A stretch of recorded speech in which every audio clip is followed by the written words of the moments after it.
Hello everyone, welcome to my new YouTube channel. Before I get started, I just want to thank you for 70 subscribers. That's honestly amazing. I didn't think I'd get even like 10 when I tweeted out that link, so thank you so much. Anyway, I thought that it would be a good way to start the channel to rank the discography of Kate Bush. If any of you aren't familiar with Kate and want to get into her work or, have a friend you'd like to introduce her to or anything like that, I was thinking of making a guide for getting into her discography. So if you'd be interested in that, please leave a comment below. Before we get started, I just wanted to address Director's Cut and Before the Dawn, two of Kate Bush's less talked about albums. It doesn't really seem fair to include them in a ranking because they're not studio albums per se. So I still really recommend checking out both of these albums. Director's Cut is maligned by a lot of fans, but it really is worth a listen. I already know this is going to be controversial, but I think Deeper Understanding is even better than the one on Sensual World. So the other songs aren't really anything crazy. I know a lot of you don't like that version of Deeper Understanding, but it does let us hear what they'd sound like if they were recorded at a later point of time. It's interesting anyway. And Before the Dawn is amazing. She basically takes the second side of Ariel and the second side of Hounds of Love and a bunch of her hits that she hadn't performed throughout her career since she took a 35-year break from the stage. So definitely worth checking out. Alright, so to get started with the worst Kate Bush album, I think I kind of have to begin this by saying that there's no such thing as a bad Kate Bush album. Of course there isn't. Even her worst albums are so ambitious because that's just the kind of artist she is. So, number 9, The Red Shoes. This is still a really interesting album. It has more of a rock sound than her other albums because she was thinking about returning to the stage. So a lot of those songs are done with a live band so that she can imitate the sound on the stage. Unfortunately, that didn't materialize. She also worked on this album with Prince. And there was a bit of a power struggle between them actually because Prince tried to change the words of the song, which completely changed everything. It originally said, "Of all the people in the world, why should I love you?" And he changed it to "all the people in the world." And actually, Prince's engineer, Michael Koppelman, spoke of this by saying, "I got a call from Prince's assistant a few days later. She said, Kate Bush said to destroy all copies of that mix. I said, huh? Did she not like it or something? My heart rejoiced because I hated what Prince did to it. She said, I don't know. She just said to destroy them." The Red Shoes also contains one of Kate Bush's very best songs, which is Moments of Pleasure. It's written about the deaths of several people who were close to her, including her mother. There's also a companion movie to the album, which I'm ashamed to admit I haven't watched, but it's easy to see that there's a lot to love here. Moving on to Lionheart, which unfortunately a lot of people just consider a footnote in Kate Bush's discography, but I think it stands on its own. After the success of The Kick Inside, Kate's label pressured her to quickly release a follow-up album. And many of the songs featured on it are just songs that were already written but weren't included on The Kick Inside. And a lot of fans point this out as an indication that maybe they're not up to par. But listen, Kate had written like 50 songs by the time The Kick Inside was released. So I really think it's unfair to say that she rushed on it and they're of any less quality than the ones on The Kick Inside. Some of the standouts are Coffee Homeground, in which she takes on this German accent. It's a really awesome song. And Kafka from Baghdad, which that's one of the very first songs that I'm aware of that portrays gay people in a positive light. And this is in 1979. Number 7, 50 Words for Snow. Admittedly, this is the Kate album that I've processed the least, and it requires a lot more listens for me. But I'd say the best track on this album is Snowden at Wheeler Street. It's about two lovers.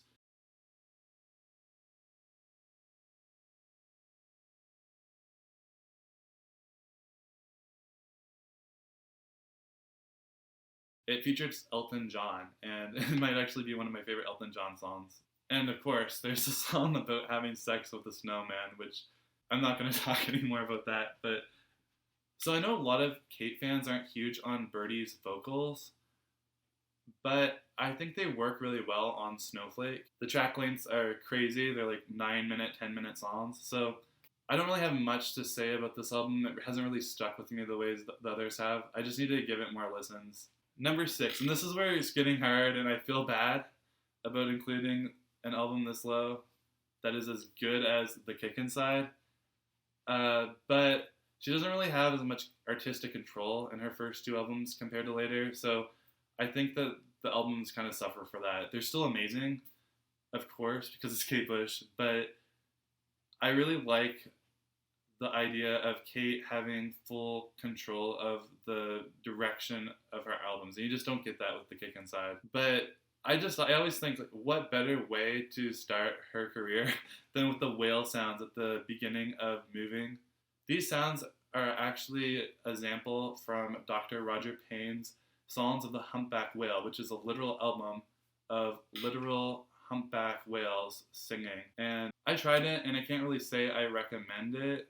I mean, I know they're whales, but it lacks cohesion, and after about 5 minutes, the novelty wears off. I can't really criticize animals for their lack of artistic vision, but I would just listen to a song on YouTube or something like that. It's interesting, nonetheless. Something else that's interesting about this album is the 2-year gap between David Gilmour discovering Kate and getting her signed and its release. David Gilmour actually talks about this in a clip. Check it out. Doing some demo tapes with her and stuff, and picked out songs, sent her into a studio and made 3 masters, which I then took to EMI and said, "Do you want this?" And they listened to it and said, "Yes, we'll have it, please." And they put two of the tracks, which were those demos, on the first album, but they were recorded like 2 or 3 years before the other thing. And what they were actually doing was that they were putting her with various different producers. They didn't want to use the guy that I had originally used for some reason, and I think the delay was more about thinking she hadn't got enough good songs, and the producers just not getting the right thing out of her because they were putting her with the wrong people. And eventually a guy from EMI came back to me and said, "Come on, Dave, it's all right. We won't say anything, but admit it. You sold us a dud here. You gave us, you sort of conned us by making the only song she'd ever written that was any good sound so good that we took it off you. We don't care. It's okay. It's normal business, but admit it." I said, "Give me a fucking break. This girl's really talented." And they said, "Well, we just can't get anything right. We can't get it right. We've tried it with God knows who, and there's this person and that producer, and we haven't got anything out of it." I said, "Well, why didn't you go back to the guy that I put her with originally?" They said, "Well, you don't like him very much." And I said, "Listen, he's good. He knows what he's doing on this stuff. Give it a try." And that's when it started. And that's when they made the album, and it was plain sailing. But they wasted 2 years pissing around with the wrong producers for her and stuff, and claimed it was waiting for her to mature and all that sort of bullshit. Alright, so number 5, Never Forever. I was actually going to rank this lower because it hasn't historically been my favorite Kate Bush album, but the more I got thinking about it, it's actually a really dense record with a lot of stuff going on. It's the beginning of Kate's self-production streak, where she has full creative control on the direction of the album. She's the sole producer credited, and of course, as always, the sole writer. From start to finish, you're getting exactly what Kate wanted. And so many of the songs on this album are inspired by films. Delius is based on Song of Summer, which is a film from when Kate was 10 years old. The Wedding List is inspired by the film of the same name, in which a groom is murdered on his wedding day by a group of 5 people, and his bride tracks them down and kills them. And on one of the more troubling songs, which is The Infant Kiss, Kate emulates The Innocents, which is the story of a governess whose dead lover has possessed the bodies of the children she looks after. This subject matter is weird and uncomfortable. It may be one of the only artistic misfires in her career. Sonically, the song is amazing, but even with the context, I find the song a bit troubling. On Never Forever, Kate experiments with soundscapes. One of my friends compared it to Aviary by Julie Holter because of the combination of these soundscapes and Baroque pop. And I agree with that. It's an album that kind of takes you around the world. You can close your eyes and suddenly be in Egypt or Vietnam or even along a riverbank while listening to Delius. Never Forever contains one of the first uses of the Fairlight CMI in a pop song. Of course, in Babushka, Kate incorporates the sample of glass breaking into the song. along with Peter Gabriel. There's a great clip of Stephen Morris and Gillian Gilbert of New Order talking about Kate and the Fairlight CMI. We used to go to this place. It wasn't like a shop. You had to make an appointment. And you would get shown the Fairlight, and they do these cheese and wine parties. And before they knew what had happened, they'd been signed up and bought a Fairlight. And then they'd have to get a second mortgage to pay for the thing. There is actually photographic evidence of Kate Bush at one of the cheese and wine parties, looking a little the worse for wear, if you ask me, but I could be these glasses, about to sign a cheque to buy a Fairlight. So all in all, Never Forever is a very innovative record, and even influences the course that music would take throughout the 80s. Number 4, The Sensual World. So this is the closest to the mainstream pop Kate ever really gets. It has so many catchy hooks that just kind of get stuck in your head, like the yes in the title track, which is inspired by Ulysses, ironically one of the least commercial novels ever written. And can we talk about how beautiful that music video is, which is just dancing around in nature and shit? I mean, it's not surprising this is Charli XCX's favorite Kate album. She still experiments, of course. She incorporates music from the Bulgarian group Trio Bulgarka. They have an album called The Forest is Crying that I strongly recommend. It's gorgeous. They're beautiful singers. One of the weirder songs on The Sensual World is Heads Were Dancing. In her own words, Kate describes it as, I was thinking, what if you met the devil, the ultimate one, charming, elegant, well-spoken. Then it turned into this whole idea of a girl being at a dance, and this guy coming up, cocky and charming, and she dances with him. Then a couple days later, she sees in the paper that it was Hitler. Complete horror. She was that close. Perhaps she could have changed history.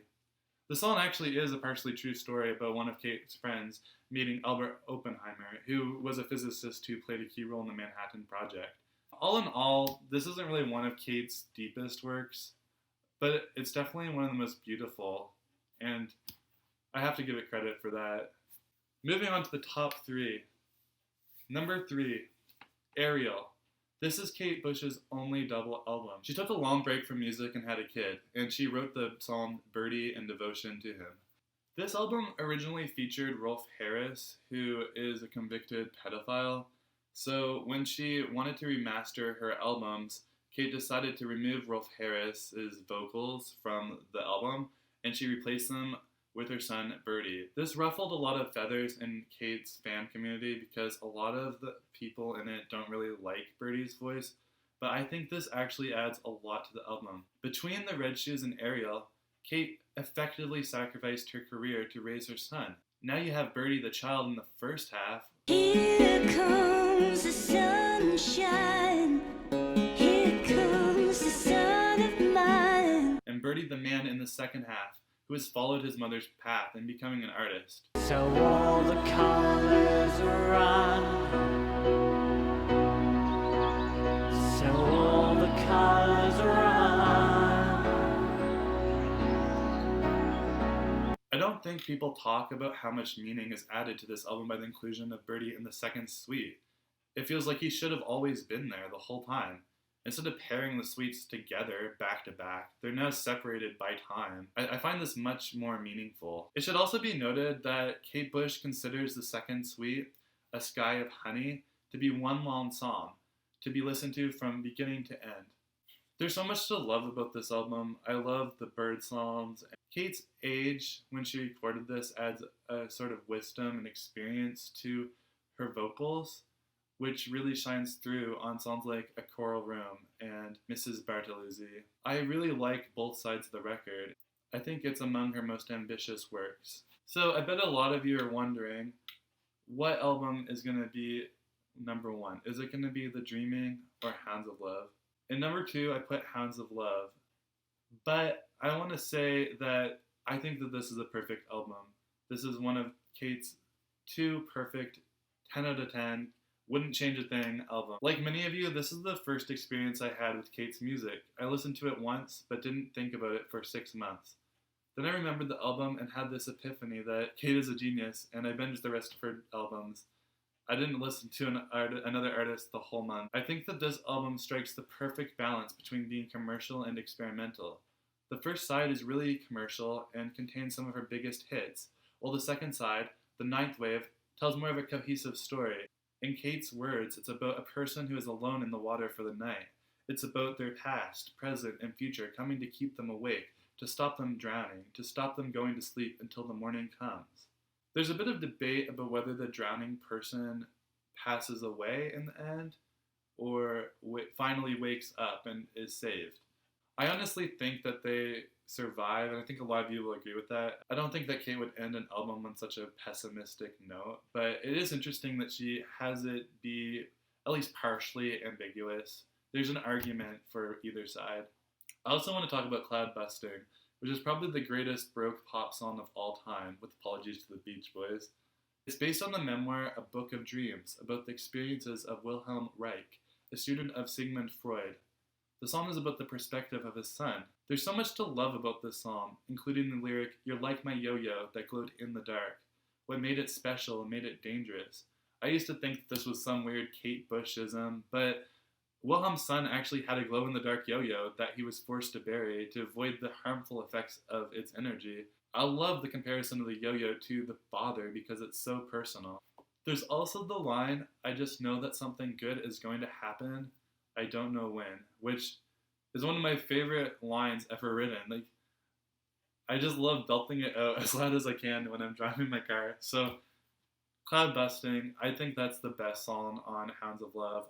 Along with songs like Running Up That Hill, Jig of Life, Under Ice, the very experimental Waking the Witch, I think Cloud Busting makes this album one of the very best of all time. And now, number 1, The Dreaming. This was the very first album where Kate had complete creative control. Being the sole producer of her work was unprecedented for a pop star. It still is, even, especially one as big as her. And this happened in the 80s, which is nothing short of a miracle. Today, it isn't really that uncommon to share an executive producer credit, but it's still really rare to be the only one credited, and I think she deserves recognition for that. This is Kate's most misunderstood album. Although popular opinion in recent times has begun to turn around, it was critically panned on release. Kate reflected, "I look back at that record and it seems mad. I heard it about 3 years ago and I couldn't believe it. There's a lot of anger in it. There's a lot of, I'm an artist, right?" It's one of the most sonically dense albums I've ever heard. Every time you listen to it, it's like peeling back the layers of an onion. I know that there's still parts of it that haven't registered for me yet, and I've listened to it so many times. If you've only heard this album once or twice, I beg you, please listen to it again and again, and I promise you that that's one of the most rewarding things you could do. From the hee-haws of Get Out of My House to the dreamy pop of Houdini that segues into screams, this is truly Kate's weirdest album. In fact, in Leave It Open, she sings, "We let the weirdest in," of course backwards, and I think that perfectly sums up this album. This is an album of textures, not only in the instrumentation, but also in her voice. Think of Suspended in Gaffa, where there's almost an ASMR effect when she's whispering right in your ear. Or Night of the Swallow, which is about a smuggler's wife begging her husband to stay and not risk his life for another adventure. The album cover depicts Houdini and his wife kissing, though interestingly, the focus is on the wife. There's a theory that Houdini, a famous escape artist, would break free of his shackles by having his wife pass the key whenever they kissed before his next stunt. Hence the words, "With a kiss, I pass the key," and the key featured on the art. It is said that Houdini and his wife had a code, and if Houdini ever died, he would say this code after death to tell his wife that he was okay. This album has so many metaphors and symbols and textures and substance. It's impossible for me to rank it anything lower than first place. It's a truly experimental album, and you can really see why Björk loves this album so much and considers it one of her favorites. So there you go, that's how I'd rank Kate Bush's discography. Do you guys agree? Disagree? What do you think? Leave a comment below, and make sure that you subscribe. And if you have any other ideas for future videos, please let me know. Thanks!